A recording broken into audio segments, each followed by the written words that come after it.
ഇബ്രാഹിം നബി അലൈഹി സ്വലാത്തു വസ്സലാമിന് 13 മക്കളാണ് ഉണ്ടായിരുന്നത്. ഇസ്മായിൽ, ഇസ്ഹാഖ്, മദിയൻ എന്നീ 3 മക്കളായിരുന്നു അവരിൽ ഏറ്റവും പ്രശസ്തരായ ആളുകൾ.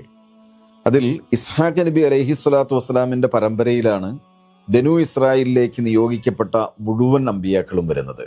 എന്നാൽ ഷുഐബ് നബി അലൈഹി സ്വലാത്തു വസ്സലാം മദിയൻ എന്ന മകന്റെ പരമ്പരയിൽ വരുന്ന പ്രവാചകനാണ്. അതേസമയം സയ്യിദുന റസൂലുള്ളാഹി സ്വല്ലല്ലാഹു അലൈഹി വസല്ലമ തങ്ങൾ ഇബ്രാഹിം നബിയുടെ മക്കളിൽ ഏറ്റവും ശ്രേഷ്ഠനായ ഇസ്മായിൽ നബി അലൈഹി സ്വലാത്തു വസ്സലാമിന്റെ പരമ്പരയിലാണ് ജനിക്കുന്നത്. ജീവിതത്തിൽ ഒരുപാട് കാലം കാത്തിരുന്നതിന് ശേഷമാണ് ഇസ്മായിൽ എന്നൊരു സന്തതിയെ ഇബ്രാഹിം നബി അലൈഹി സ്വലാത്തു വസ്സലാമിന് അള്ളാഹു സമ്മാനിക്കുന്നത്. പക്ഷെ ആ സന്തോഷം ഒരുപാട് കാലം നീണ്ടു നിന്നില്ല.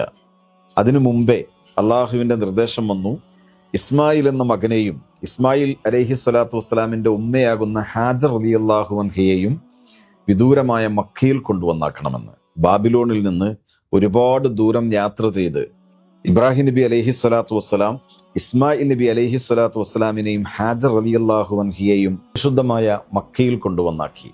ആ കാലഘട്ടത്തിൽ അവിടെ കഅബ ഉണ്ടായിരുന്നില്ല, തരിശു ഭൂമിയായിരുന്നു. ഒരു ബിവാദിൻ ഗൈരി ദീ സറഅ, ഒരു പച്ചപ്പ് പോലും ഇല്ലാത്ത സ്ഥലം എന്നാണ് പരിശുദ്ധ ഖുർആൻ ആ കാലഘട്ടത്തിലെ മക്കയെ കുറിച്ച് പരിചയപ്പെടുത്തിയത്.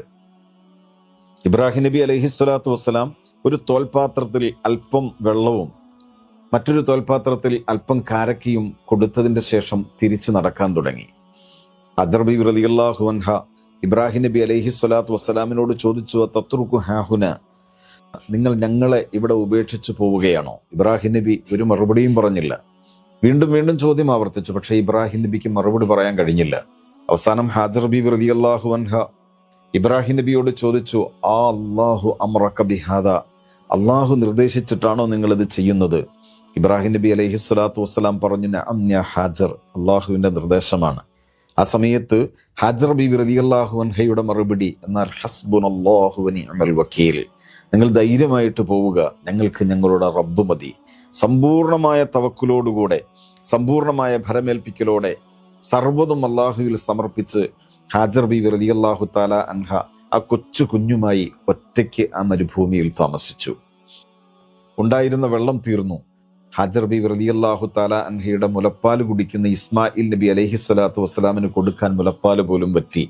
എവിടെയെങ്കിലും ഒരു തുള്ളി വെള്ളം കിട്ടുമോ എന്നറിയാൻ ഹാജർ ബീവി റളിയല്ലാഹു തആല അൻഹ തൊട്ടടുത്തുണ്ടായിരുന്ന സഫ എന്ന പർവ്വതത്തിന്റെ അടുത്തേക്ക് നടന്നു.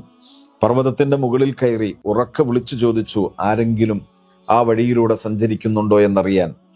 പക്ഷേ സ്വന്തം ശബ്ദത്തിന്റെ പ്രതിധ്വനിയല്ലാതെ മറ്റൊന്നും ഹാജർ ബീവി റളിയല്ലാഹു അൻഹയ്ക്ക് ലഭിച്ചില്ല. സങ്കടത്തോടെ താഴേക്ക് നടന്നു. പ്രതീക്ഷ കൈവിടാതെ അവിടെ നിന്ന് മർവയിലേക്ക് നടന്നു. പോകുന്ന വഴിയിൽ ഇടയ്ക്കിടയ്ക്ക് കുഞ്ഞിനെ നോക്കും. കുഞ്ഞിനെ കാണാൻ കഴിയാത്ത സ്ഥലത്ത് താഴ്ഭാഗത്ത് വരുമ്പോ വേഗത കൂട്ടി നടക്കും. മർവയുടെ മുകളിൽ കയറി ഉറക്കെ വിളിച്ചു ചോദിക്കും. അവിടെയും സ്വന്തം ശബ്ദത്തിന്റെ പ്രതിധ്വനി മാത്രം. 7 പ്രാവശ്യം ഹാജർ ബീവി റളിയല്ലാഹു അൻഹ സഫ മർവയുടെ ഇടയിൽ അങ്ങോട്ടും ഇങ്ങോട്ടും വെള്ളം പരതി നടന്നു.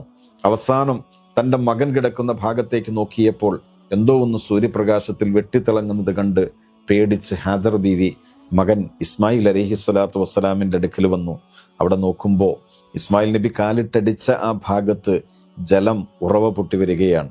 ഉടനെ ഹാജർ ബീവി റളിയല്ലാഹു അൻഹ കുഞ്ഞിനെ മാറ്റിക്കിടത്തി അവിടെ ഉണ്ടായിരുന്ന മണ്ണും കല്ലുമൊക്കെ തടുത്തു വെച്ച് ചെറിയൊരു തടം സൃഷ്ടിച്ചു.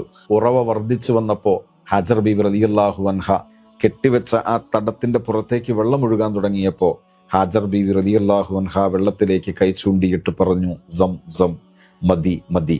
അതാണ് സംസമിന്റെ ചരിത്രം. കുടിക്കാനുള്ള ജലം കിട്ടിയപ്പോൾ അവർ സന്തുഷ്ടരായി. ഹാജർ ബീവി റളിയല്ലാഹു തആല അൻഹയ്ക്ക് അത് വെള്ളം മാത്രമായിരുന്നില്ല, ഭക്ഷണം കൂടിയായിരുന്നു. ഹാജർ ബീവി റളിയല്ലാഹു അൻഹ ആവശ്യത്തിന് വെള്ളം കുടിച്ചു വയറ് നിറച്ചു, സന്തുഷ്ടയായി.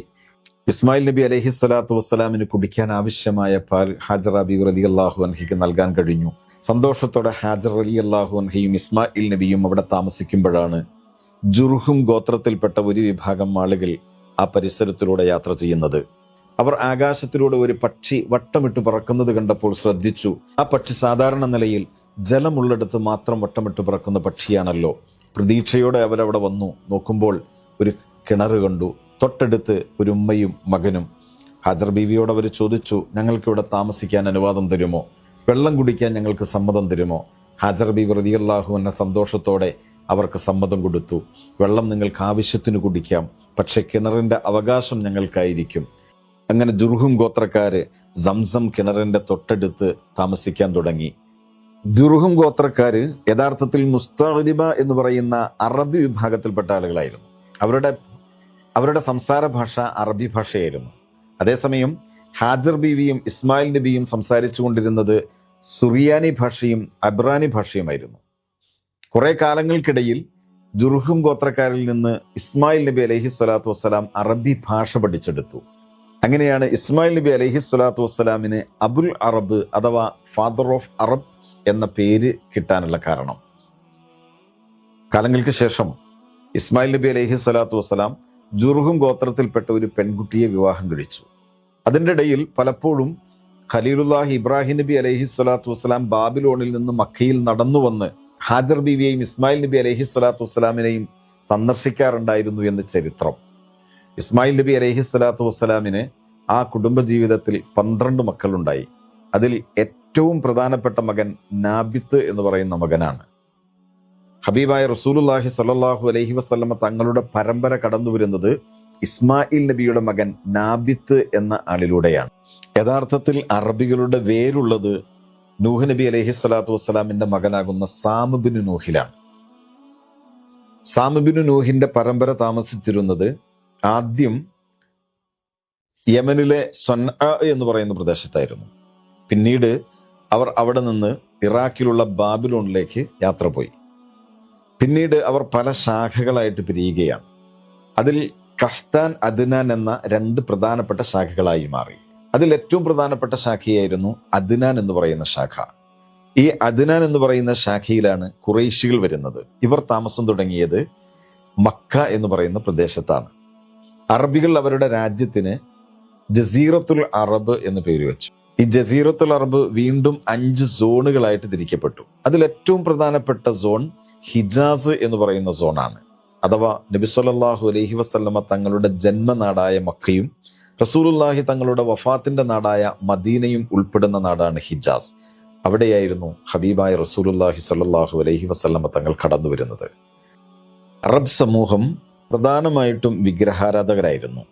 കുറച്ചാളുകളൊക്കെ ജൂത സമൂഹത്തിൽപ്പെട്ട ആളുകളും അറബികളിൽ താമസിച്ചിട്ടുണ്ടായിരുന്നു. നബി സല്ലല്ലാഹു അലൈഹി വസല്ലമ തങ്ങളുടെ ഹിജറയ്ക്ക് 4600 വർഷങ്ങൾക്ക് മുമ്പാണ് അള്ളാഹു സുബ്ഹാനഹു വ തആല ആദ് ഗോത്രത്തിലേക്ക് ഹൂദ് നബി അലൈഹി സ്വലാത്തു വസ്സലാമിനെ പറഞ്ഞയക്കുന്നത്. 200 വർഷങ്ങൾക്ക് ശേഷം ഹിജറയ്ക്ക് 4400 വർഷങ്ങൾക്ക് മുമ്പ് സമൂദ് ഗോത്രത്തിലേക്ക് സ്വാലിഹ് നബി അലൈഹി സ്വലാത്തു വസ്സലാം എന്ന പ്രവാചകനെയും പറഞ്ഞയച്ചു, അഥവാ മദാഇനു സ്വാലിഹിന്റെ ചരിത്രം. എന്നാൽ ഹിജറയ്ക്ക് 3800 വർഷങ്ങൾക്ക് മുമ്പാണ് ഇസ്മായിൽ നബി അലൈഹി സ്വലാത്തു വസ്സലാം അറബികളുടെ പ്രവാചകനായി വരുന്നത്. ഇവരായിരുന്നു അറബികളുടെ പ്രധാനപ്പെട്ട പ്രവാചകന്മാർ. അതിന്റെ ശേഷമാണ് ഹബീബായ റസൂലുള്ളാഹി സ്വല്ലല്ലാഹു അലൈഹി വസല്ലമ തങ്ങൾ അറബികളിലേക്ക് പ്രവാചകനായി നിയോഗിക്കപ്പെടുന്നത്.